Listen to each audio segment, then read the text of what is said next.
ದೇವರ ನಾಮಕ್ಕೆ ಸ್ತೋತ್ರವಾಗಲಿ. ಕಳೆದ ಒಂದು 15 ದಿನಗಳಿಂದ ನನ್ನ ಕಿವಿ ಇನ್ಫೆಕ್ಷನ್ ಆಗಿ ಹೆರಿಡ್ರಮ್ಮಲ್ಲಿ 2 ಹೋಳಾಗಿದೆ. ಆದರೂ ಭಯ ಇಲ್ಲ ರೀ, ಯಾಕಂದರೆ ನಾನು ನಂಬಿರೋ ದೇವರು ಪರಿಶುದ್ಧನು, ಕನಿಕರ ಉಳ್ಳ ದೇವರು ಯೇಸು ಸ್ವಾಮಿ. ಆತನನ್ನು ನಾನು ನಂಬಿದ್ದೇನೆ. ಆತನು ಎಂದಿಗೂ ನನಗೆ ಮೋಸ ಮಾಡೋದಿಲ್ಲ. ಅವರು ಡಾಕ್ಟ್ರು ಆಪ್ರೇಷನ್ ಮಾಡಬೇಕು ಅಂತ ಹೇಳಿದ್ದಾರೆ. ಅಂತ ಆಪ್ರೇಷನ್ಗೆಲ್ಲ ನಾನು ಭಯಪಡ್ತೀನ? ಆಪ್ರೇಷನ್ ಥಿಯೇಟ್ರ್ ಕೂಡ ಕಳಿಸಲ್ಲ ನನ್ನ ದೇವರು.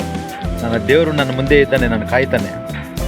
ಅದಕ್ಕಾಗಿ ದಯವಿಟ್ಟು ಎಲ್ಲರೂ ನನಗೋಸ್ಕರ ಪ್ರಾರ್ಥನೆ ಮಾಡಿ. ಯಾವುದೇ ಕಾರಣಕ್ಕೂ ನನಗೆ ಆಪ್ರೇಷನ್ ಆಗಬಾರ್ದು.